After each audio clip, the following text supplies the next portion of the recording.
Sejam muito bem-vindos a mais um episódio do Bloco Podcast. Eu sou o Hugo Quinteiro e você me encontra no X por @Hugo_Quinteiro. No episódio de hoje, vamos fazer um Bloco Podcast entrevista com a Phoenix. Tudo bom? Senhor Rafael Bastos, aka Phoenix. Tudo ótimo, senhores aí, tudo tranquilo, né? Tudo bem. Comigo também tem o Felipe, o investidor descentralizado. Tudo bem, Felipe? Tudo tranquilo. Falar ao vivo, né? Eu sei que é pior, mas você me conta também no Twitter, no @investidordeskDSC, porque não coube descentralizado. Bom, vamos lá, né? Vamos lá. Phoenix, para quem ainda não te conhece, e eu vou ser sincero que eu passei a lhe conhecer há pouco tempo por um erro meu, né?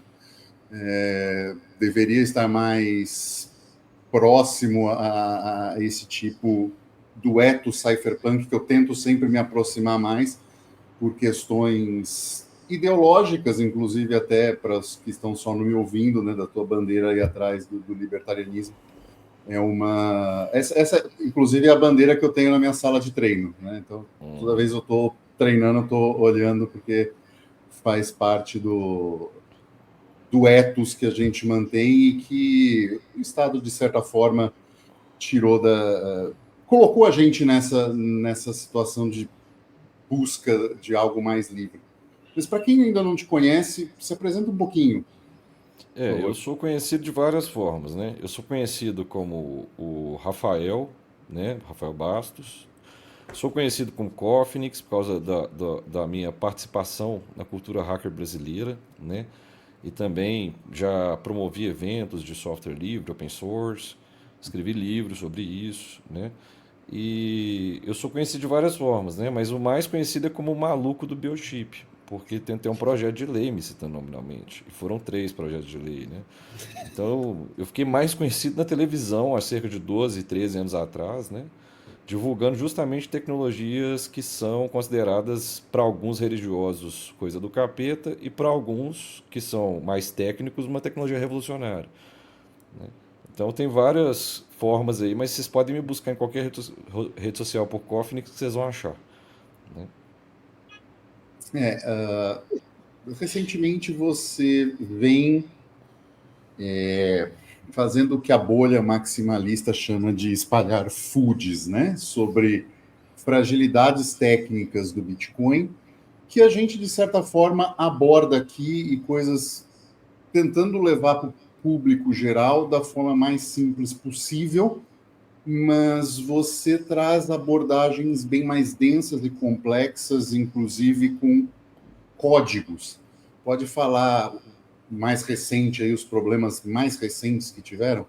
Sim, o que acontece é o seguinte, eu trabalho com tecnologia, tenho uma empresa de tecnologia há 14 anos, e quando eu olho para o Bitcoin, eu não olho ele como uma religião, como ele está sendo vendido, tá? Eu não vejo ele só como uma coisa. Porque o ouro, por exemplo, vamos usar o ouro como exemplo, o ouro, a química dele nunca mudou. Tanto que o processo de evolução da química, né, ele veio da alquimia, que foi o quê? Tentar criar ouro. Por quê? Justamente pelo valor que ele tem na sociedade. O ouro, ele é um material, né, um minério, e ele pode ser usado em tudo. Ele pode ser usado em processadores de computador. Não conheço um processador moderno de dispositivo eletrônico que não use ouro, né, justamente pelas características físicas e elétricas dele, né? Então ele é muito usado na eletrônica, ele é usado para joia, né? O ouro é usado como reserva financeira, né, que as pessoas confundem com reserva de valor.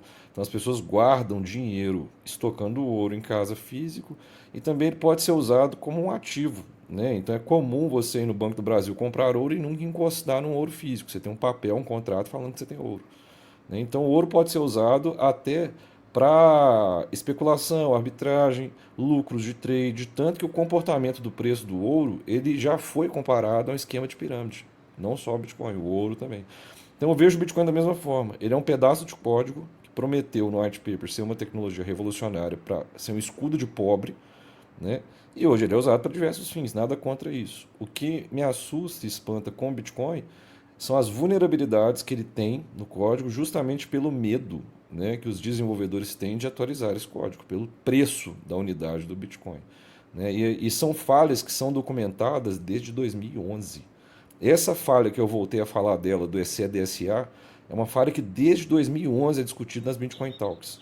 E mesmo assim, até hoje, os desenvolvedores não largaram essa tecnologia obsoleta, né? Porque o CDSA é uma tecnologia obsoleta hoje para nós que trabalhamos com tecnologia. A gente já está na era pós-quântica, né? Que é o PQC. Então, vários players de mercado nada pequenininhos, como Oracle, Amazon, né? IBM, Red Hat, eles já estão transformando as suas estruturas e os seus sistemas operacionais em tecnologia resistente à quebra quântica, né? E o Bitcoin não se preocupa com isso, né? Os desenvolvedores, no caso, né? Existe até um livro que é o Hijacking Bitcoin, né? Que em português traduzido é o Sequestrando o Bitcoin, né? Está disponível na Amazon por R$ 15. Esse livro conta essa história, tá? As brigas em tentar hard forcar o Bitcoin para melhorar a tecnologia e torná-lo mais seguro a nível de criptografia, e os desenvolvedores, que, segundo a opinião do escritor do livro, é a mesma da minha, são insiders que cooptaram o desenvolvimento dele, né? Eles rejeitam essas melhorias.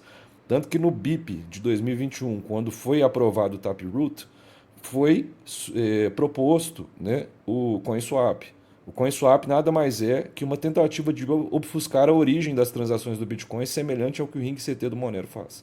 Ou seja, toda tecnologia que você tenta implementar no Bitcoin para melhorar a sensação de segurança, porque segurança não existe, é uma sensação, né, ela é rejeitada pelos desenvolvedores, né, e por motivos que não são explicáveis, né, não tem justificativo. Então a minha preocupação é com isso, né? Hoje nós estamos vendo o quê? Um grupo muito grande de pessoas que estão muito bravas com o que o Bitcoin se tornou, justamente quebrando a segurança, né, de um bug chamado Double Key, né, em que carteiras com entropias idênticas conseguem ter a chave privada quebrada. Esse grupo está movimentando para mostrar que tem o poder na mão dessas carteiras, movimentando 80 mil, 40 mil, 20 mil unidades de Bitcoin. Eles já têm, que eu estou no grupo deles, cerca de 200 mil unidades de Bitcoin na mão, que eles quebraram a segurança da carteira usando esse bug e prometeram que até outubro eles vão despejar isso no mercado para jogar o preço do Bitcoin no chão para mostrar o que é o poder de um hacker. E são carteiras que foram geradas com código que era vulnerável a esse bug até 2014, 2013, 2014. Ou seja, toda a carteira até 2014 é potencialmente vulnerável e nós sabemos que são as maiores. São carteiras com 10 mil, 20 mil, 30 mil unidades, né? Então não são todas as carteiras que foram geradas, são carteiras que foram geradas com software que na época chamava Bitcoin QT, que hoje foi renomeado para Bitcoin Core, né? E essas carteiras estão ainda vulneráveis, porque são carteiras estacionadas. Não são carteiras de pessoas que compraram e holdaram, são carteiras de pessoas que morreram, que esqueceram a chave ou perderam, né? Então está havendo esse movimento agora que ninguém está observando. Os alertas de baleia já estão mostrando isso, já estão noticiando, porque eles têm chain análise, eles conseguem analisar esse tipo de movimento gigantesco de movimentação. E eles fazem sempre na mesma ordem as transações para mostrar que são eles, né? Então é isso que me preocupa, né? As pessoas comprarem o Bitcoin custando US$ 120 mil a unidade, achando que vão ficar rico, mal sabendo desses furos de segurança que pode fazer o preço derreter a menos da metade, e isso não é uma coisa nova, tá? Nunca teve esse tipo de ataque com essa motivação, e a gente já viu o Bitcoin caindo de US$ 78 mil para 17 mil em poucos meses. A gente já viu o Bitcoin cair de US$ 17 mil, US$ 16 mil para US$ 3.500. A gente já viu o Bitcoin cair de US$ 1.500 para US$ 200. Por quê? Porque o mercado é volátil, como qualquer outro mercado, né? As pessoas conseguem um certo tipo de lucro, elas liquidam esse lucro e aguardam para justamente, né, comprar mais barato, né? Tem gente que vive disso, né? O day trader é isso, ele vive de comprar barato e vender caro, né? Então essa flutuação de preço da unidade do Bitcoin é uma coisa esperada, que quem tem 10 anos ou menos de observação do que é o Bitcoin já sabe disso, né? Então, tanto que hoje existe uma postura de compre Bitcoin que você vai ficar rico, compre e guarde, né? E a gente vê que em toda a queda do preço surge um outro mercado. Surge o mercado de vendedores de robô de trade. As pessoas justificando que o preço cai, então é isso mesmo, compre a minha tecnologia que você vai ficar rico com a flutuação, né? Então, toda vez que o Bitcoin sobe sem parar, esse mercado dá uma pausada e entram as pessoas que vendem sonhos, né? E é justamente o que eu critico, né? Porque eu vejo que isso é vender material e eventos para pobre, né? Iludindo essas pessoas incautas que não são culpadas disso, elas simplesmente compram um discurso pronto e acabam, às vezes, pegando empréstimo bancário para poder comprar uma unidade de moeda digital, achando que vão ficar ricos, porque várias pessoas estão propagandeadas que ficaram ricos, né? E eu questiono o seguinte: rico em função de quê? Porque um Bitcoin é um Bitcoin, ele não muda. Se você compra uma unidade, daqui a 10 anos vai ser uma unidade.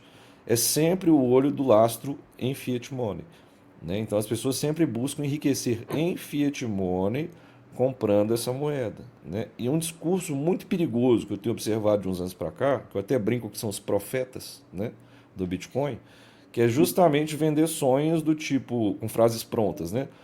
Se você não comprar Bitcoin, você vai ser sodomizado.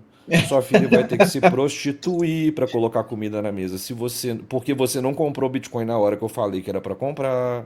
Então isso está me gerando uma sensação de pânico quase, de tão assustado que eu estou vendo pessoas caindo nesse papo, né?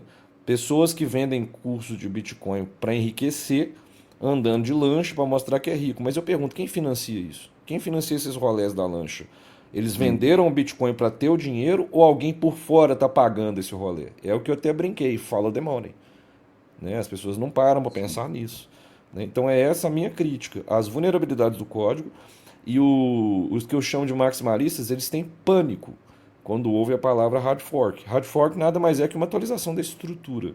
E eu entendo esse pânico, né? Porque eles vendem a ideia de que quanto maior o hash rate da rede, que é o poder de processamento geral de todas as máquinas minerando, quanto maior, melhor. Mas isso não é verdade. Tanto que nós vimos tecnologias igual o Bitcoin Gold, o Ethereum Classic, com hash rate muito maior que o do Monero, sofrendo ataque de 51%. Ataque de 51%, para quem não sabe, é quando mais de 51% da rede muda a informação do bloco e dissemina isso, porque o design de qualquer blockchain Proof of Work, POW, é assim. Então, ou seja, não é um hash rate maior que vai proteger essa tecnologia de um ataque de 51%, que é o maior pânico do maximalista. E quando você falar que o Bitcoin tem que mudar o algoritmo CDCA e o hash SHA-256, isso vai fazer com que todas as máquinas ASIC atuais, as anti-miner e afins, sejam jogadas no lixo. Porque esse tipo de chip e arquitetura foi construído justamente para calcular só esses algoritmos. Na hora que você troca o algoritmo CDSA por um algoritmo pós-quântico, todas essas máquinas param de funcionar, porque elas não conseguem processar isso mais. E vai haver uma dificuldade muito grande, né, da turma do Bitcoin, dos desenvolvedores, de convencer as pessoas por um tempo a voltarem a processar o Bitcoin em casa, com CPU e GPU, ou fazer acordos com empresas gigantescas tipo a Bitmain para criar máquinas novas com esse chip ASIC já para o novo algoritmo Sim. pós-quântico e pré-minerar para proteger a rede. Ou seja, essa transição da tecnologia que será necessária, tá? O Bitcoin não está fora disso, ela vai ser dolorosa e perigosa. Então pode haver sim um ataque de 51% na transição dessa tecnologia. São esses os alertas que eu faço, porque igual eu falei, eu não tenho uma religião maximalista e eu não vivo disso. Eu não precisei nunca ganhar vida enganando ninguém, né? Eu olho o código e entendo que por o Bitcoin não ser resistente à quebra quântica, ele tem um risco real. E o computador quântico só não está no mercado. Mas, por exemplo, desde 2012, 2013, eu uso computador quântico em universidade chinesa para gerar número aleatório real, né? Porque, por exemplo, a gente tem o /dev /random nos Unix, que são pseudo-aleatoriedades, usando entropia da própria máquina, né? Então, quando você vai lá numa API chinesa e manda gerar num computador quântico um número aleatório, ele realmente é aleatório. Ele cria um /dev /random. Então, ou seja, nós que trabalhamos com tecnologia já usufruímos de tecnologia de computador quântico há mais de 15 anos. Ou seja, isso só não está no mercado para ser vendido. Mas experimentos de máquinas quânticas, a Microsoft até soltou uma recente, entendeu? Então a tecnologia quântica já está na esquina. E se as indústrias de tecnologia, tipo Amazon, Oracle, IBM, estão já transformando os seus sistemas operacionais e as suas estruturas em PQC, que é resistente à quebra quântica, o Monero também é resistente à quebra quântica, o Bitcoin deveria olhar para isso. É essa crítica que eu faço, entendeu? Só uma coisinha que ele falou esse DSA, e eu estava lendo, inclusive, o artigo que você escreveu, e aí é aquela coisa, né? Quando você faz pós-graduação, você vai nas referências e começa, né? Então, tipo, você não domina um tema, você olha a referência e começa.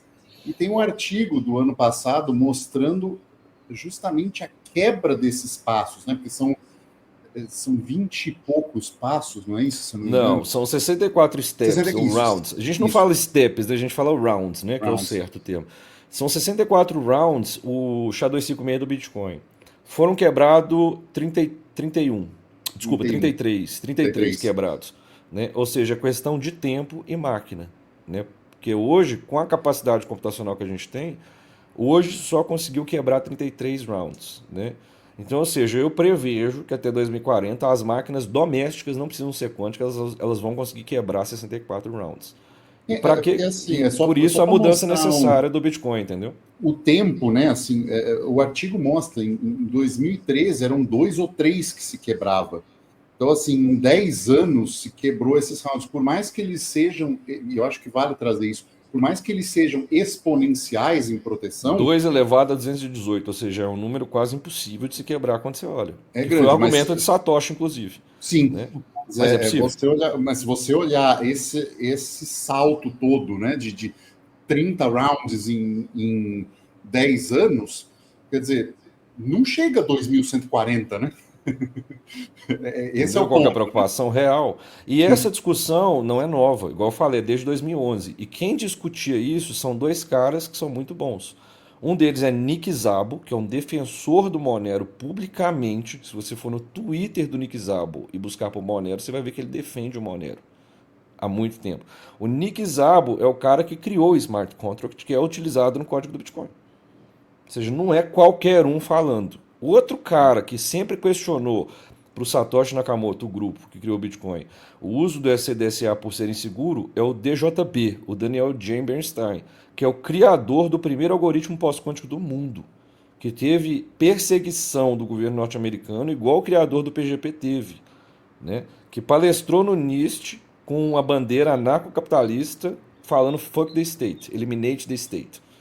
Né? Ou seja, é um cara que criou o primeiro livro, em 2008, sobre esse tipo de assunto, e ele juntou com outros pesquisadores e criaram algoritmos realmente resistentes à quebra quântica, reais, que foram boicotados pelo NIST.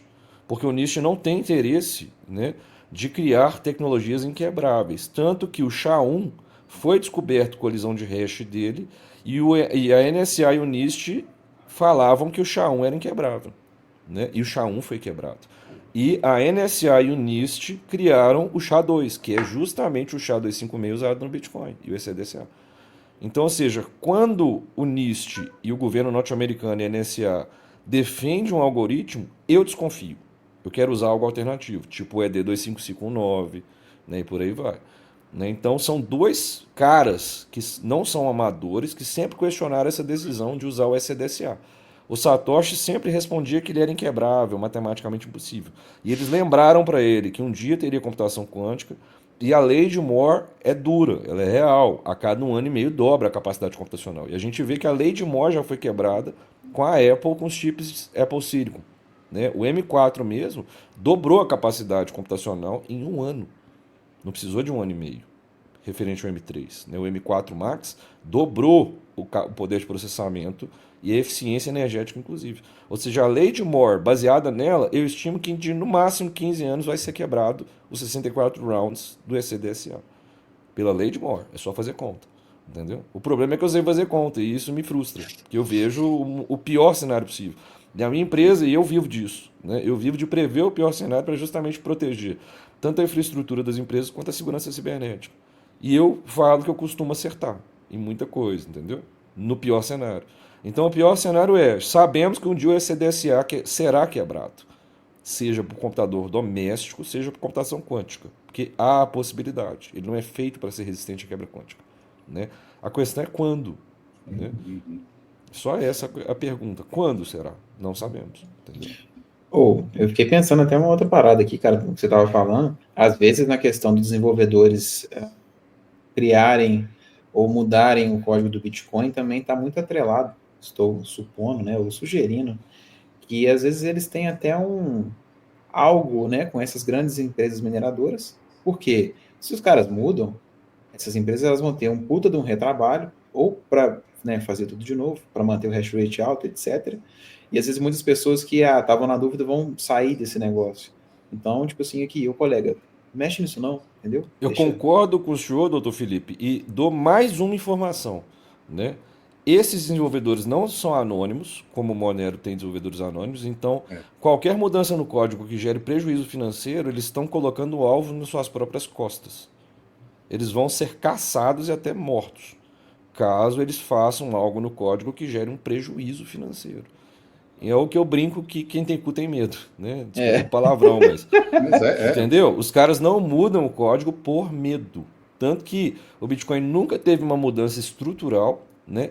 E tem várias coisas que fariam ele ser melhor, né? Sem precisar mudar as máquinas. Por exemplo, se você fazer a emissão contínua, igual o Monero faz no Tail Emission, né? Que foi proposto, inclusive, por desenvolvedores do Bitcoin na lista do Bitcoin desenvolvimento, né? Isso não precisa mudar as máquinas. E a gente sabe que o Tail Emission não é inflacionário, porque o conceito de inflação, eu estava até discutindo com o Dr. Hugo, é quando você emite mais moeda do que perda. Se eu rasgo uma nota de R$ 10 e imprimo outra nota de R$ 10, isso não gerou nenhuma inflação. Certo? Eu só geraria inflação se eu rasgasse uma nota de R$ 10 e imprimisse duas. Então o conceito de inflação não está atrelado à emissão e impressão de moeda e novas moedas, né? E muita gente não entende isso. Vem lá na CoinMarketCap o símbolo de infinito na moeda de Monero e acham que isso é inflacionário por si só, né? É porque não entende de economia quem faz esse tipo de comentário, entendeu? Ou tem essa visão. Então o Tail Emission, se você programa o código e ajusta de tempo em tempo, caso as perdas de moedas diminuam, você pode zerar o Tail Emission um dia. Se for comprovado que não está perdendo mais moeda nenhuma, é simples, desativa o código, né? O problema é que isso exige uma mudança do código, né? Mas não exige uma mudança das máquinas. Você pode continuar com o algoritmo ECDSA e o SHA-256, pode continuar com todas as anti-miner e fazer essas mudanças pequenas no código que melhorariam a vida de quem usa. Porque hoje, o que acontece com o Bitcoin? O usuário é punido em preço de transação dependendo do volume de transação na rede. Foi inclusive a discussão que gerou o fork do Bitcoin Cash em 2017. Porque o bloco do Bitcoin tem um tamanho fixo, né? E há uma discussão técnica de que a variabilidade do tamanho do bloco é mais salutar, porque isso reduz o preço de transação e você tem como fazer travas mais inteligentes para proteção de DDoS na rede. DDoS seria o ataque distribuído para negação de serviço, né? Que é o que aconteceu com o XNO, por exemplo. Por ele ser gratuito e não ter travas eficientes, é normal você ver a rede parando 2, 3 dias ou parando até uma semana, igual nós já vimos. Você faz uma transação, ela não funciona, fica presa, justamente pelo ataque DDoS. Como é que o Bitcoin foi projetado? Vamos punir o usuário, não tem outra palavra para definir. Que é o quê? Quando você vê o gráfico de FII, né, que é o custo da transação do Bitcoin, você vai ver que na história é comum o Bitcoin bater, dependendo da hora do dia, $50 uma transação, e a gente já cansou de tirar sarro de usuário pagando quase $500 para transacionar uma única transação, né? Justamente porque o usuário é punido. Ou seja, eles criam um valor absurdo de transação para desestimular o uso da rede naquele momento. Só que se o Bitcoin foi projetado no próprio white paper para ser um dinheiro digital, né, que é Peer-to-Peer Electronic Cash System, e cash eu entendo que é dinheiro, né, que é o sonho maximalista que eles vendem, né? Vamos guardar Bitcoin até ele valer $1 milhão a unidade, que aí o Estado vai desistir do Fiat e vai adotar igual El Salvador como moeda. É o sonho dos caras, né? O sonho maximalista que a gente brinca, né? Então, na hora que ele for ser realmente utilizado como dinheiro, ele não vai poder ser com o código atual. E a discussão que a gente sempre tem é técnica, não é religiosa, nem nada do tipo, nem pragmática. É técnica, é código, qualidade, né? E a gente vê que tem tecnologias alternativas ao Bitcoin como o Monero que tem um código muito melhor, né? As transações são muito mais rápidas e muito mais baratas. Até a gente vê o seguinte, no mundo normal ideal, o Bitcoin demora de 8 a 10 minutos uma transação. E o maximalista não vê um problema disso. Eu vejo como um problema para dinheiro digital.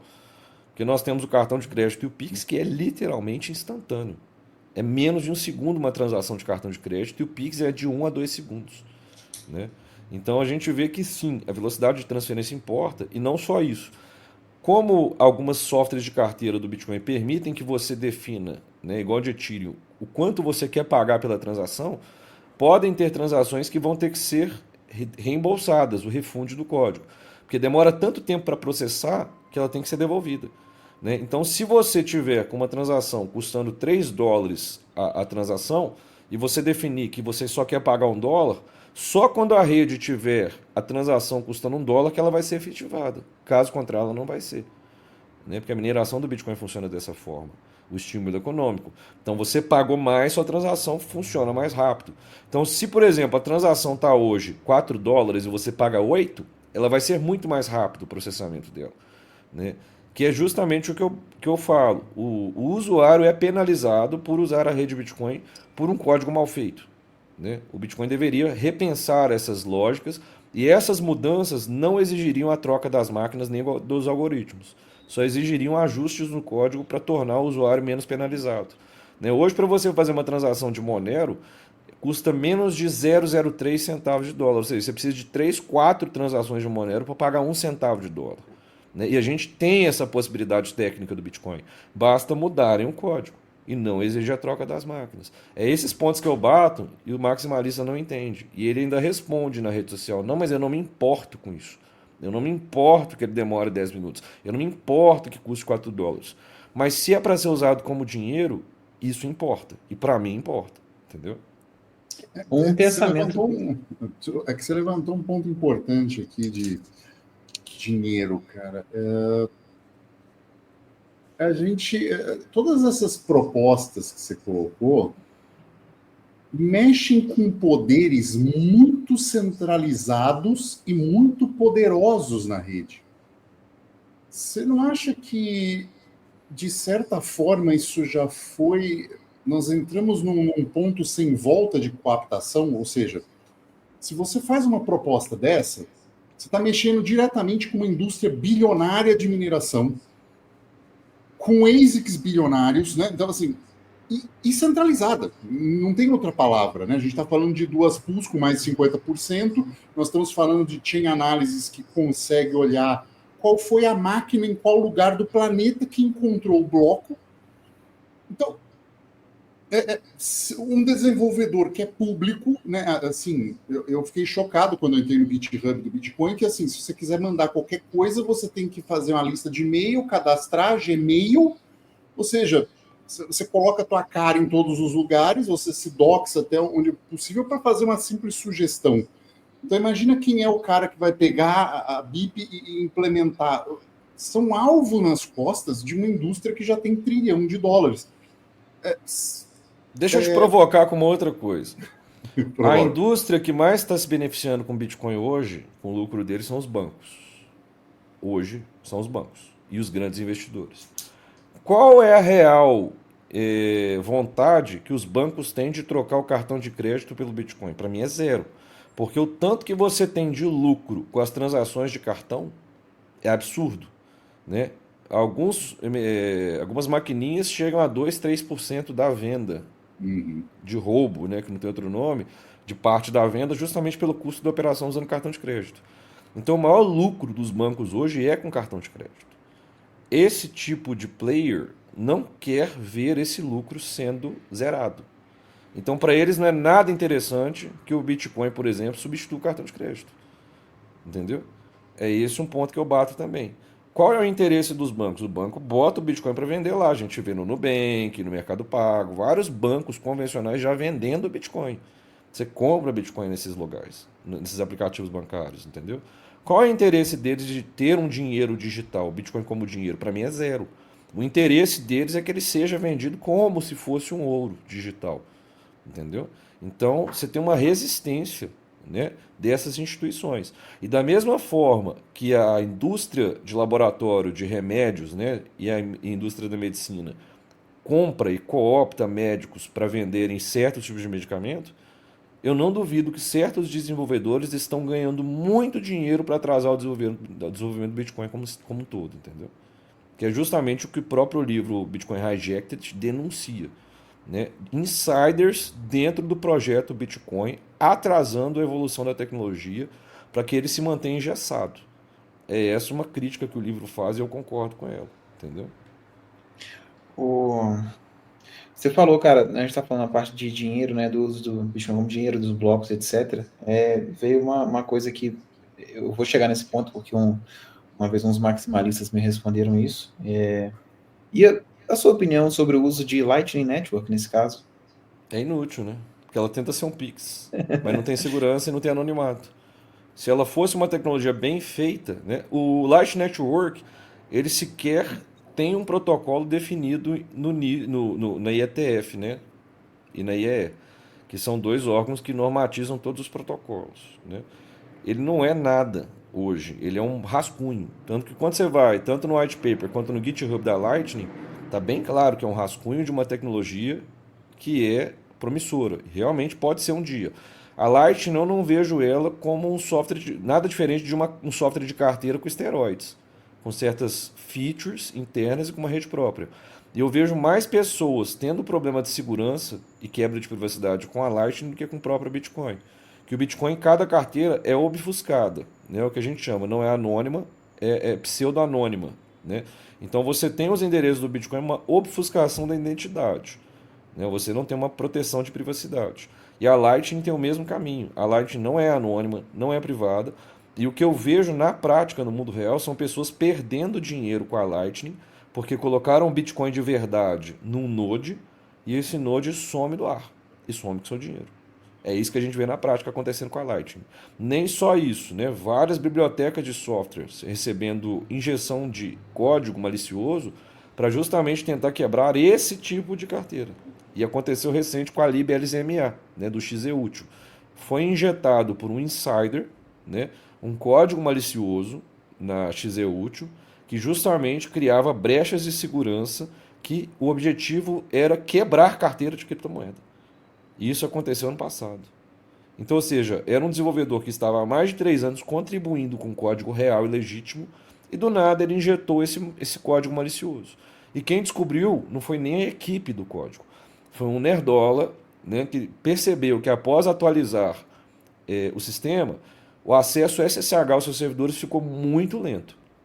E ele resolveu ir voltando as versões e chegou na LibLZMA, né? Quando ele viu que ele voltou a versão da LibLZMA, a velocidade voltou ao normal. O que ele fez? Ele reportou um bug de lentidão.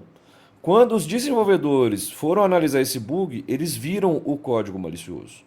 E eles alertaram todas as distribuições Linux, inclusive o Homebrew e o MacPorts, para urgente voltar para a versão anterior até eles corrigirem esse furo.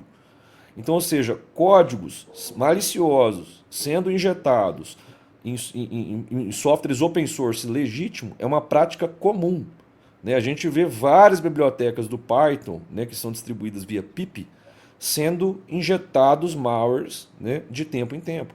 Então, insiders trabalhando em projetos open source é a regra, não é uma exceção, não é uma teoria de doidão, como eu brinco, né? Eu não sou o doidão que está teorizando isso, está aqui, casos reais, né? E é um dos medos que eu tenho no Bitcoin um dia, né? De ter esses insiders injetando códigos maliciosos brabos que possam detonar a reputação da tecnologia como um todo, né? Eu considero, inclusive, que o Bitcoin, por não ter atualizações de segurança há muito tempo, críticas igual essas que a gente está discutindo, ele é um projeto que, para mim, é abandonado.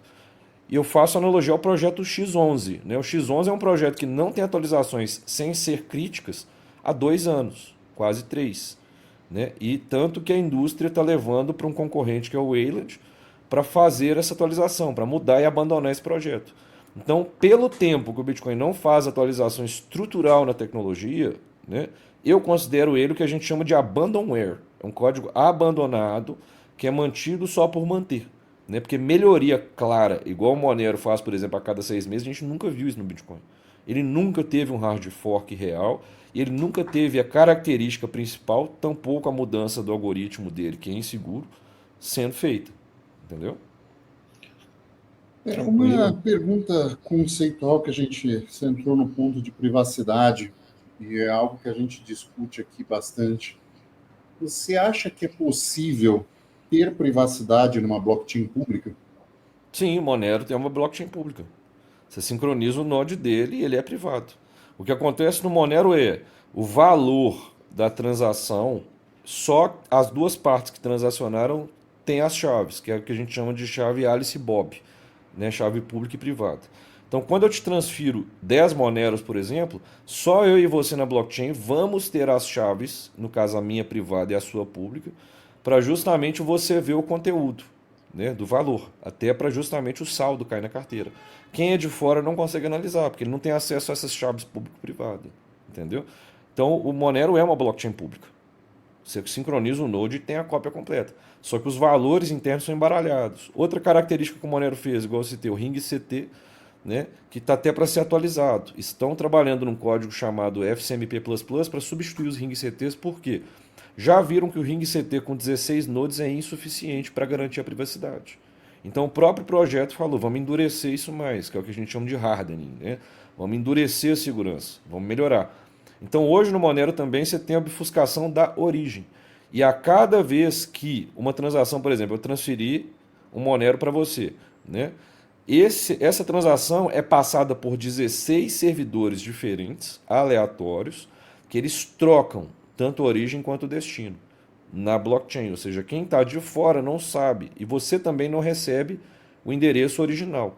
Então, eu tenho o endereço original de Monero. Quando eu te transfiro, chega na sua carteira outro. E como é que a gente valida isso? Pela chave pública e privada.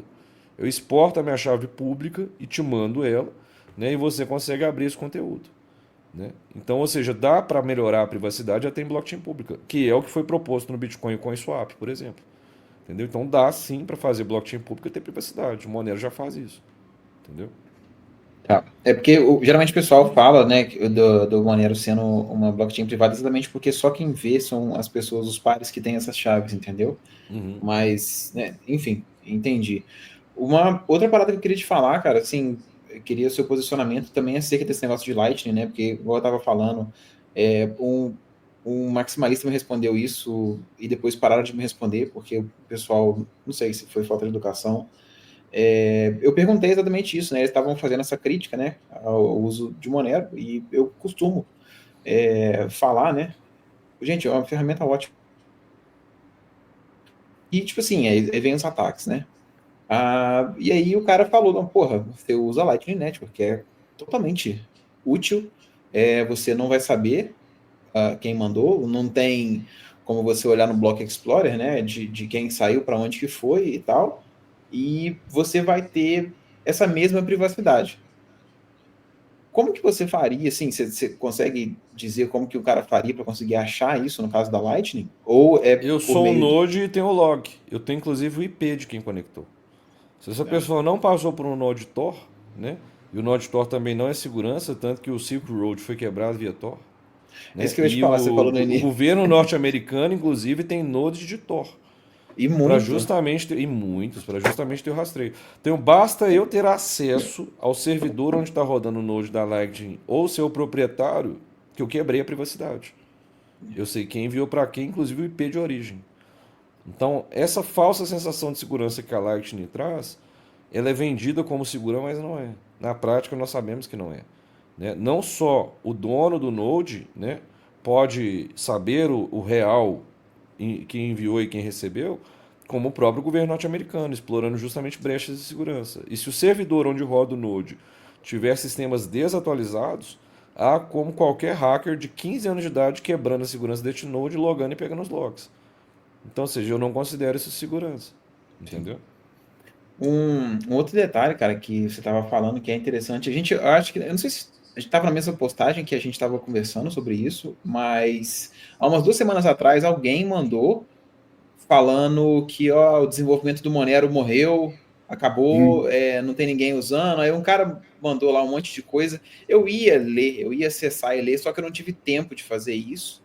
Eu não sei se você chegou a ver sobre isso, qual que era a alegação daquele cara. Ele, tipo assim, ele mandou alguns logs lá, negócio de GitHub. Eu falei, gente, o GitHub tá ativaço, dá uma olhada lá, porque a discussão é até rica para você aprender, né, aspecto técnico e tudo mais. E aí o cara, não, tá morto e pronto, mandou um monte de coisa, só que eu não consegui ver. Você chegou a ver isso? Não. Não, porque é o seguinte, os devs do Monero, eles não são os caras que criam, tem a equipe de desenvolvimento e os devs implantam. Então, são situações diferentes. Não é igual o dev do Bitcoin, que é ele que, escrevi o código, passou no BIP e vou implantar. São funções distintas. Sim. Então, acho que talvez se você olha lá e fala assim, o dev não está fazendo nada. Não, ele está implantando coisas. Então, é uma segunda camada de anonimato, né? Sim. O anônimo que cria, passando para o anônimo que vai implantar. Não, é super justo, só porque eu não vi mais sobre, entendeu? Então, assim, ficou essa coisa na minha cabeça. Tanto que alguns maximalistas criticam que o Monero é hard forcado a cada 6 meses. Nossa, E eu acho isso certo. Eu acho que eu, como usuário de tecnologia, eu estou acostumado, e eu acho que vocês também, e todo mundo que está ouvindo, a atualizar o sistema operacional quando sai um update. Seja o Windows, seja Mac, seja Linux. Sai uma atualização, você vai atualizar. Ou seja, atualizar código é normal. E um código atualizar e quebrar uma retrocompatibilidade também é normal na indústria. Então, ou seja, você tem compiladores que mudam de versão, ao qual você tem que atualizar o código, senão ele não vai compilar num compilador mais novo. Eu sofri isso na minha empresa recente, porque minha empresa distribui códigos open source, com licença BSD 3 Clause, né? E muita coisa que minha empresa desenvolve é em linguagem C. E eu tinha um código que só era atualizável até o GCC 7. E quando eu migrei os sistemas dos clientes para GCC 13, eles não compilavam mais. Então eu tive que trabalhar no código para atualizar a estrutura de linguagem, para adequar o C99, para justamente ele ser compilado em compiladores mais recentes. O Bitcoin passa por isso e o Monero também. Porque são linguagens escritas em C++ e elas compilam tanto com o Silang quanto com o GCC da GNU. Né? E de tempos em tempos esses códigos têm que sofrer pequenos ajustes, senão eles não vão compilar. Então, ou seja, a indústria faz isso. Compiladores novos são lançados e códigos têm que ser atualizados para serem compilados. Isso é normal. A prática de atualizar um código é regra, não é um capricho. Não é porque o Monero quer mudar o código a cada 6 meses por luxo, é porque precisa. Né? A sensação de segurança ela é quebrada de tempo em tempo a cada Zero Day que é lançado. E o que as empresas fazem quando sai um Zero Day? Que é uma código de... Zero Day, para quem não sabe, é vulnerabilidade de código zero, né, do dia zero.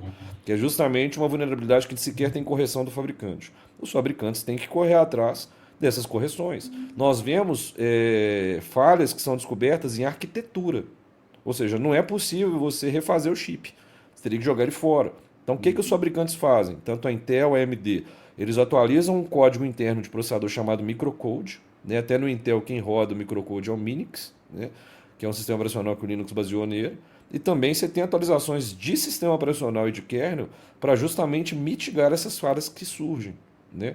A gente viu uma brabíssima recente que foi Spectre V2, que afetou todas as arquiteturas praticamente. Né? Os fabricantes, desculpa, Intel e AMD. Então você tem as mesmas falhas afetando fabricantes diferentes por usar a mesma arquitetura.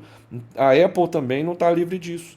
Você tem falhas de segurança de tempo em tempo que são descobertas na arquitetura ARM, que impactam a Apple com os chips Apple Silicon, justamente por eles usarem essa arquitetura como base, né? Apesar de serem geralmente diferentes do original. Então falhas aparecem, nascem todo dia. O que a indústria tem que fazer é mitigar e quem distribui código tem que fazer se adequar. Né? Isso é normal, isso não é um problema. O problema é que o maximalista religioso ele vê um hard fork como caos, porque para ele o mundo vai acabar e a moeda vai ser destruída. E não é assim que o mundo funciona. Esses medos são justamente pelo desconhecimento de como a tecnologia funciona. Né? Tem até uma frase no meu Twitter que eu copiei, né, que é que o Bitcoin é uma soma de pessoas que não entendem nada de tecnologia somada a pessoas que não entendem nada de dinheiro. E quando você vai discutir com certas pessoas que defendem o Bitcoin como um suprassumo sagrado e uma coisa divina, como Deus colocou o Satoshi aqui, e eu sou Messias e nem queria estar aqui, mas eu estou transmitindo a mensagem, correndo risco, a gente ouve essas bobagens, né? Você vê que são pessoas que não conhecem nada da tecnologia nem de dinheiro. Quando você vai discutir economia com essas pessoas, elas não entenderam a escola austríaca e eles defendem a escola austríaca como argumento de venda. Né? O Bitcoin é um código anarcocapitalista, ele segue os princípios de Mises e de Hayek, mas quando você questiona aqui, você está falando essa coisa aqui que não tem nada a ver com Hayek, nem com Mises. E a pessoa some do mapa, não responde, entendeu? Mesma coisa código, bloqueia, mesma coisa código. Quando você questiona código, a qualidade do código, que é justamente onde eu bato, no Bitcoin, as pessoas também não têm argumento. Elas voltam com argumentos, não, mas o Bitcoin vai subir de preço, o Bitcoin está subindo sempre. Então, ou seja, você tenta falar de código, né? E a pessoa fala de preço. É aquela analogia de você apontar para a lua e a pessoa criticar a cor do seu dedo. Eu vejo muito isso, entendeu? Eu passo por O, isso. você acha que. Passamos, né? Todo mundo aqui passa. Nossa, nem falo. Aqui. Você acha que no caso do cara que está começando no Bitcoin, né? Tipo assim, ó, eu sou burro, eu sou burrão. Eu não entendo muita coisa de tecnologia, não, tá? Eu tenho que me esforçar muito para aprender. Você acha que é mais importante eu ir nos livros igual o Master em Bitcoin, por exemplo, que ele é mais técnico, ou eu ir nesses livros que tem aí que vai falar sobre, sei lá, o quão o Bitcoin é bom, ou que seja, sei lá, o padrão Bitcoin, que é um Eu livro vou te também responder com interessante. depende. Por quê? Eu, por exemplo, eu tenho experiência no setor bancário e setor de adquirente, né? De entender como é que as tecnologias funcionam. Então, pelo meu trabalho no mercado, eu entendo como os servidores processam cartão de crédito, desde a maquininha, passando pelo HSM até a efetivação da compra. Eu sei como é que o Pix funciona por dentro, eu sei como é que até o Drex está funcionando hoje por dentro. Então, ou seja, qual é o seu objetivo? Você quer conhecer a tecnologia? Você vai para livro técnico. Você quer só usar, igual por exemplo, todo mundo aqui usa cartão de crédito. Ninguém precisa saber como é que o cartão de crédito processa nada. E as maquininhas de tempo em tempo têm atualizações de software e de hardware para justamente melhorar a segurança. A tecnologia NFC, que é a tecnologia de contato via rádio sem fio, né? Hoje todo mundo encosta um celular ou encosta um cartão. Ninguém enfia mais o cartão ou passa naquelas máquinas com 3 folhas de papel carbono para justamente fazer uma compra. Que antigamente era assim. Ou seja, a tecnologia evolui, mas ninguém precisa saber como é que ela funciona. Ninguém precisa saber como é que o Pix funciona dentro do banco para usá-lo. Ninguém precisa saber como é que o cartão de crédito funciona para usá-lo. Da mesma coisa o Bitcoin, depende do objetivo. Você quer conhecer a tecnologia pelo hobby ou profissionalmente você precisa disso? Ou seja, eu quero criar um código de carteira. Aí eu preciso entender os 12 protocolos que o Bitcoin usa, os 10 protocolos que a Lightning usa. Porque o Bitcoin usa 12 protocolos, a Lightning 10. Eu preciso entender esses 10. Eu preciso ler RFC, eu preciso entender DNS, HTTP, JSON, RPC, né? E todo aquele, como é que fala? Aquele dicionário de sigla que a gente tem, né? Caso você só quer ser um usuário, você não precisa aprender nada, né? Você vai usar como você usa o cartão de crédito. Então depende, você quer usar como dinheiro? Você vai ser um usuário comum que vai aprender a usar o software. Igual, por exemplo, quando o Pix surgiu, toda pessoa de idade teve que aprender por um tempo como é que isso funcionava, né? A ideia de ler QR Code e fazer pagamento, isso foi inovador, isso foi um facilitador, mas houve a necessidade de uma curva de aprendizado. Ou seja, a minha mãe teve que aprender a usar Pix e minha mãe não sabe como é que funciona o Pix por dentro. Eu sei, entendeu? E ela não precisa. Ou seja, para você ser um simples usuário da tecnologia, você não precisa estudar nada, você precisa aprender a usar o software. Cada software tem uma característica, uma tela diferente, uma particularidade, uma função a mais ou a menos. Então, para ser um usuário do Bitcoin como uma tecnologia de dinheiro digital, você precisa aprender a usar o software de carteira. Nada além disso. Aprender a salvar de forma segura a senha, né? E eu vejo muita gente ensinando de forma errada a salvar a senha. Muita gente vendendo umas placas de metal com uma espécie de pino que você bate com martelo para salvar a senha. Isso a gente desaconselha. Porque isso na tecnologia a gente chama de salvar a senha em texto puro, né? Então use software de senha como o Apple Password Manager, o WinPass, o LastPass, o KeePass, faça backup dessa base de senha, né? Então, ou seja, depende do nível de conhecimento que você quer, né? Então, por exemplo, se você quer usar o Bitcoin como ouro digital, como ativo para fazer trade, de comprar barato e vender alto e ter lucro em fiat money, você precisa aprender economia. Se você não aprender economia básica, você vai tomar ferro. Você vai comprar na alta, vender na baixa e vai ser um mão de alface. É o que a gente brinca, né? Os mãos de alface que vende no desespero. Então depende do nível que você quer usar para a tecnologia. Igual eu falei mais cedo do ouro. O ouro ele tem N utilidades. Se você for um fabricante de processador, você tem que estudar a química, a física e a propriedade elétrica do ouro. Se você só quer comprar um Rolex, você não precisa saber nada. Você só precisa ter o dinheiro e comprar. E saber que é ouro. E se você comprar uma joia, você tem que, às vezes, nem saber se o ouro é verdadeiro ou falso. Igual, por exemplo, o Avelino sabe, tecnicamente. Você leva para um ourives para ele fazer uma análise para você se aquele ouro é falso, qual é o percentual da liga metálica do ouro, seria quantos quilates, né, que ele tem. Então, ou seja, para mim comprar um cordão de ouro, eu não preciso sequer saber quantos quilates ele tem. Às vezes eu só preciso saber se ele é bonito e se eu tenho dinheiro para pagar.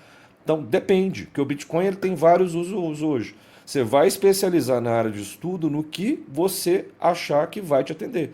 Se você achar que você vai usar o Bitcoin para day trade, né, ou um long, né, que é o que o pessoal fala, né, de rodar e segurar um tempo e esperar depois de 2, 3 anos ele multiplicar de preço e vender na alta, você tem que saber ser um Michael Burry. O mesmo conhecimento que o Michael Burry teve, você vai ter que às vezes buscar, né, que é o objetivo que eu vejo de muita gente, querer ser um Michael Burry do Bitcoin. O problema que eu vejo é, muita gente acha que vai gastar R$ 400 por mês comprando Satoshi e vai ficar rico com isso. Ou pior, né, vai ser uma nova nobreza, né? Não, é Né? difícil. Não Você possível que repetiu você vai exatamente o dar. que eu falo, exatamente nesses termos. R$ 500 É, por mês não vai te fazer milionário não no vai Bitcoin. fazer, entendeu? E Pô, outra, nova nobreza, então peraí, o meu filho, por ter nascido numa época errada, que foi depois de mim, ele vai ser a plebe? É estranho esse discurso. Porque você basta nascer daqui a 20 anos. Quem nasceu 20 anos atrás, tá rico e você tá pobre, porque você comprou antes, entendeu? Que é o argumento de muito Messias aí, profeta policial, né? Não, você tem que comprar o Bitcoin na hora que eu falo. Se você não comprar agora, você vai se ferrar. Então, eu nasci numa época errada, eu nasci daqui a 100 anos. Essa tecnologia não vai ser útil mais. Só quem comprou 100 anos para trás e passou via herança, que vai ser a nova nobreza, depois todo mundo vai ser a plebe. Entendeu? Então, esse discurso não é coerente nem quando você pensa na mente deles. Quando você tenta entrar na linha de pensamento desses caras, ele é mais incoerente ainda. Isso que me assusta, entendeu? eu Fih, tive. você falou um negócio aqui que talvez seja uma pessoa que eu tenho oportunidade de perguntar uma conclusão que eu cheguei e me dizer se ela é certa ou não. Você conhece o Drex por dentro, o Pix por dentro e o Bitcoin por dentro. Um dia eu parei e fiquei pensando, falei, o Bitcoin não foi um experimento social que permitiu o alicerce do desenvolvimento de ferramentas de controle que são o Drex e o Pix? Pode ter sido. Eu também tenho uma pequena suspeita que ele pode ter sido até feito como um backdoor. Ou seja, você vende ele como uma tecnologia libertária, só que ele é uma tecnologia de monitoramento. Eu tenho essa teoria também, tá? Não é 100% do que eu vejo o Bitcoin, mas ele também pode ter sido cooptado e usado por isso. Tanto que os algoritmos que ele usa, o SCDSA e o Hash SHA-256, são algoritmos que a gente sabe, né? Que o Snowden, por exemplo, denunciou que a NSA sempre teve backdoor de tudo.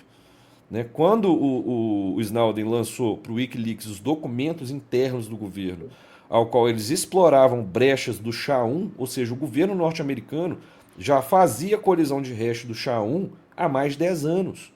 E a gente só descobriu agora, recente, que ele era possível colidir hash.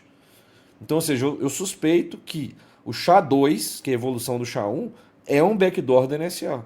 Mas isso é uma suspeita de doido, tá? Isso não quer dizer que é real, eu não tenho fundamento para provar isso. É só uma suspeita pela experiência, que eu vejo tanto o governo norte-americano e a NSA quebrando privacidade e monitorando os outros usando tecnologias que eles mesmos lançam, né? Tanto que, por exemplo, nós temos nos Linux uma tecnologia de hardening chamada SE Linux, que foi criada pela NSA. Recentemente, o kernel Linux recebeu uma solicitação de remoção desse nome. Porque até uma versão X do kernel Linux, no código estava lá, criado pela NSA. E a NSA pediu para remover. Por quê? Porque estava manchando a reputação e as pessoas estavam duvidando da tecnologia e não usando por medo. Justamente por isso surgiram concorrentes, que são o App Armor e o GRSec. Né? E é constante a turma que criou o App Armor, que é a empresa SUSE, né? Que escreve SUSE, SUSE, né? É constante o time de segurança do App Armor achar falhas no SE Linux que nem eles acham. Né? E ele de tempo em tempo tem que sofrer atualização. Tanto dos binários que gerenciam as políticas do SE Linux, tanto do código no kernel Linux que usa essa tecnologia. Então, da mesma forma que são encontrados furos de segurança no SE Linux, eu não duvido que a NSA já esteja explorando o uso do Bitcoin, assim como é explorada a rede Tor há muitos anos também. Né? Eu volto sempre a lembrar do caso do Silk Road. Ele foi descoberto, o dono da loja, por um furo de segurança no protocolo Tor, que depois foi corrigido. Então, ou seja, o governo norte-americano tem dinheiro suficiente para ter os melhores matemáticos, os melhores hackers, né? Tanto que o Snowden também denunciou isso. Pessoas, não sei se as pessoas sabem, cerca de 90% das pessoas que trabalham no governo norte-americano com segurança cibernética não são funcionários públicos, são hackers. Se você for no Google e buscar uma notícia do FBI, o FBI tem dificuldade porque eles têm de encontrar profissionais, porque eles têm uma política antidroga, né? E até um agente do FBI falou que isso era impossível hoje, porque quando ele ia buscar um jovem de 16 anos para tentar trabalhar para uma entrevista de emprego, porque o FBI faz isso, ele vai na casa da pessoa, bate na porta e pergunta se quer trabalhar lá, ele reportou que alguns jovens perguntavam se podia acender um baseado dentro do carro, da polícia, do FBI. Então, ou seja, a maioria da mão de obra do governo norte-americano na questão de segurança e insegurança cibernética, os famosos hackers, né? Eles são jovens privados, eles não são funcionários públicos que entraram por concurso lá diretamente, entendeu? Então há essa verdade hoje, né? A NSA, né, que é um instituto do governo, o FBI, eles têm a maioria de pessoas que não são funcionários públicos, não são pessoas de carreira que estão ali, são pessoas que são literalmente caçadas, né? Os headhunters do governo buscam esses hackers de alta performance para justamente contratá-los. A gente vê isso até recente, a Apple mostrando isso, né, na Apple TV Plus, né, a série Alvo Primário. Quem não viu essa série deveria ver. Que são o quê? Mostrando como a NSA monitora matemáticos pelo mundo para ver quem conseguiu quebrar o quê de segurança. Né? Tanto que a gente vê isso no mundo real, como o Snowden mostrou isso em documentos para o Wikileaks. Sim, a NSA, além de monitorar hackers, ela monitora matemáticos pelo mundo. E a Apple trouxe isso numa série para mostrar isso. Justamente porque o Snowden vazou isso para o Wikileaks. Então, o mundo real, né, é só a gente ver quanto o governo norte-americano investe de dinheiro todo ano. É mais de 800 bilhões de dólares só em armamento de guerra e defesa. E a defesa cibernética, ela foi criada pelos Estados Unidos, pelo governo. Tudo que a gente conhece hoje de requisitos de segurança para softwares foi criados pela NSA e pelo governo norte-americano, o Departamento de Defesa, o DoD. Tanto que existe uma série de livros que é histórica, que mostra até no filme Hackers, de 1996, que a Angelina Jolie estava novinha, com cabelo curtinho, né? Os caras tirando da mochila livros da NSA para mostrar como eles estudavam segurança para quebrar a segurança do sistema. Os famosos Rainbow Series, que são os livros que cada um é de uma cor. Inclusive, quando alguém me pergunta assim, como é que eu estudo segurança? Eu falei, vai lá no DoD, no Departamento de Defesa, e busca o Orange Book. E por que o livro laranja? Porque no livro laranja da NSA, ele mostra desde os anos 80 quais são os critérios mínimos para ser considerado um sistema seguro. Ou seja, você entende quais são os critérios de segurança que o próprio Departamento de Defesa norte-americano tem, você vai ver se o sistema que você quer atacar está atendendo esses critérios ou não. Se não estiver, ele é inseguro. E você vai explorar justamente os critérios que não estão atendidos, como considerados critérios de segurança. Né? Então, o próprio governo norte-americano criou a indústria de segurança. Tanto que o John McAfee Hall, que morreu defendendo o Monero, e a gente suspeita que ele foi suicidado, né, assassinado pelo governo, ele batia na tecla que para você ter o mínimo de segurança, você não podia usar as ferramentas tradicionais, como o Bitcoin, você tinha que usar o Monero, você não tinha que confiar na segurança de sistemas engessados, você tinha que buscar criar a própria estratégia de defesa para ter uma sensação de segurança melhor. Né? E o John McAfee Hall, ele criou a indústria de antivírus. Sim. A primeira empresa que ele criou, ele vendeu para a Intel, que é a McAfee, antivírus. Ou seja, o John McAfee que criou a indústria de segurança, ele criou por quê? Por critérios que o governo norte-americano criou. Quando começou a ter ataques de vírus, né, de código malicioso, né, tem até um filme que mostra isso, que é o filme Jogos de Guerra, War Games, é um filme até mais antigo que o Hackers, né? Ele mostrava justamente isso. O governo norte-americano usando esse filme como preocupação legítima no Congresso para criar indústrias e sistemas que poderiam proteger esse tipo de ataque. Que no War Games é o quê? Um menino do quarto achando que estava jogando um jogo, mas não, ele estava operando equipamentos bélicos de verdade, via internet. Então o próprio governo, né, os políticos levaram esse filme, questionaram o Departamento de Defesa no Congresso norte-americano e falaram, isso aqui é real, isso pode acontecer? E os caras falaram, é real, pode acontecer e nós estamos criando soluções para isso. E aí foi criado o Rainbow Series, foi criado os critérios de segurança e exigiu-se que os fornecedores de software, né, que fornecem software para o governo norte-americano atendessem a critérios mínimos de segurança, que são os famosos tiers, né? O Tier 1, Tier 2, Tier 3, Tier 4. Né? E a indústria de antivírus foi isso. O John McAfee viu a necessidade de criar um software que protegesse contra esse tipo de problema exibido no Wargames, viu esse gap e falou, vou criar essa empresa que faz isso. E criou. A indústria de antivírus surgiu com o John McAfee Hall. Entendeu? Ou seja, muita gente deveria ler essa história da segurança cibernética, que vê que o mundo real é da hora. Né? O mundo real ele é baseado na arte. Então, ou seja, o mundo real copia a arte, não o contrário. Não é o filme que mostra o que já acontece. O filme, a arte mostra e o governo vê esse filme e fala: peraí, isso aqui pode acontecer, vamos proteger. Toda a indústria de segurança cibernética foi baseada no medo de que o que aconteceu no filme War Games acontecesse. Entendeu? Rafael, a gente tem sempre um timing de mais ou menos 1 hora, até para não entediar o nosso entrevistado e as pessoas, nossos ouvintes. Então, eu acho que a gente vai ter uma parte 2 contigo, né? Porque tem Pode muita me chamar, coisa, eu estou à disposição. principalmente na questão de Monero, que você colocou abriu algumas possibilidades que tem milhões de perguntas sobre Monero que a gente pode fazer aí. Mas eu quero te agradecer muito pela presença. Aqui na descrição vai estar o link da Área 31 e do Twitter. Quer deixar mais algum outro contato? Tá bom esse? Pode ser o VIPNix também, vipnix.com.br, que é a minha empresa, né? Se alguém precisar de algum serviço para melhorar a sensação de segurança, nós estamos à disposição. Boa. Então é área31.net.br, o Hackerspace, né? E a gente podia até falar disso depois, numa próxima oportunidade, o que é o Área 31, claro. Por que ele existe, por que existe esse movimento de Hackerspace, de onde surgiu o movimento Cypherpunk, como a palavra Cypherpunk está diretamente ligada à turma que criou o Bitcoin, né? Tem muita história para contar. Eu acho que contar história é importante porque se você não sabe a história de algo, você não consegue definir o ponto e às vezes não entende o presente.